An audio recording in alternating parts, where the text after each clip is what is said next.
There's a 20-year plus history of growing data on the effectiveness of neurofeedback. More recently, there's actually data specifically geared towards the addictions. Centers have demonstrated that individuals who undergo neurofeedback are more likely to remain in treatment, they're more likely to be dedicated to the treatment process, and the outcomes demonstrate they're much less likely to relapse. The outcome of the studies indicated to us that this was a very valuable tool that we need to keep and use. I've noticed a big change. I'm like a new woman here. I came here based on alcohol addiction. I came here seeking treatment for my drug and alcohol addictions. One of the main reasons why I chose New Seasons was because of the neurofeedback program.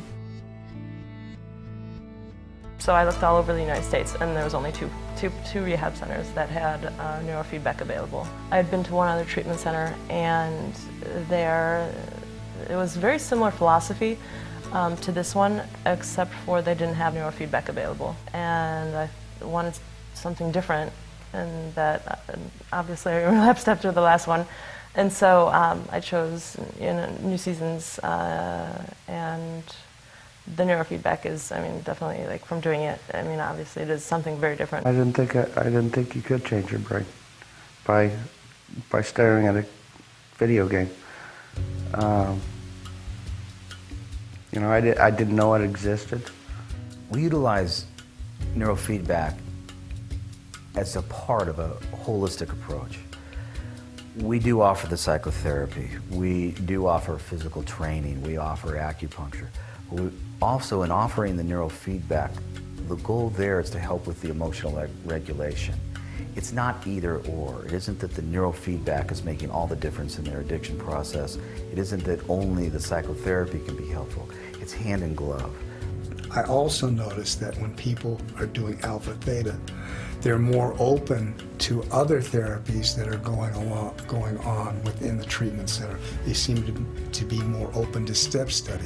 They seem to be more open when they're in a group therapy. It kind of opens them up a little bit to, you know, getting some of this information. So that's the other, another aspect of the therapy that I think is very valuable as far as recovering addicts go. I've been here a little over 4 months. I've done neurofeedback every weekday since I've been here. I've noticed a big change. My mood is much more stable. Sleep patterns, being able to get to sleep, feeling calmer during the day. I'm a clinical neuropsychologist, licensed as a psychologist, so I'm the licensed person on site that has gone through the training for neurofeedback and have an understanding how to supervise that. We also have 2 separate technicians that have thoroughly gone through the whole training and are clinicians in and of themselves. They interact with the client in a clinical kind of way. For example, there's questions that we have them answer at the very beginning of every session about how they're doing. Many times information will come up and they'll start talking with that person, and they may express things that they aren't necessarily expressing in the psychotherapy sessions. So our technicians are utilized as a member of the treatment team. It's at first it was kind of awkward, just because I'm not used to doing it. But other than that, it's almost kind of a nice break from the rest of the day. You know, I'm so busy kind of consciously working on stuff that it's nice to kind of sit back and just take a break and let whatever happens up there happen. By gaining the feedback in a game-like situation, the people actually are able to look forward to it.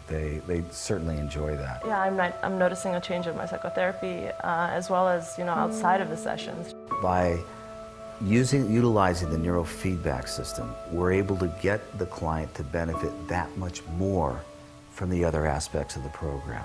When I was in therapy at my last rehab center, the difference that I saw there from here was that I became really emotional, but I had a hard time getting out of that emotion and moving along into then kind of processing it out. So I felt like it was kind of, I was stuck And then now with the neurofeedback, I'm able to kind of feel my emotion, recognize it, but then incorporate it into the greater context of what I'm discussing. I don't have the hunger to drink. One of the reasons why I'm interested in neurofeedback is because I'm a neuropsychologist in addition to being a psychologist. I want to understand what's going on a brain level that leads this person to act in a certain way. The more we understand about brain functioning, the better therapists we're going to be.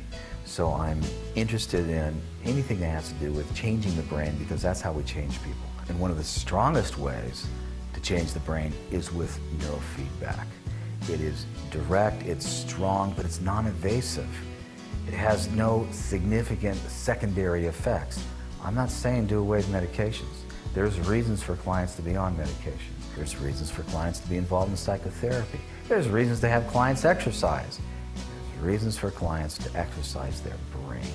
My understanding right now is that 75 to 95% of the people entering treatment suffer from some degree of brain dysfunction, directly connected to using drugs and the lifestyle that goes with it, because a lot of drug addicts, if they're using, they're not eating right, they're not sleeping right, and all of that has an effect on the central nervous system. And the friends that I've made here, the people in the AA program that I go to have noticed a big difference in me. I don't take things as seriously as I used to. And I don't bite my fingernails anymore, which is pretty big. My peers at the program have noticed that I'm just I'm coming along nicely, and they've actually mentioned that they're impressed with my progress and admire it, and some even say inspired by it.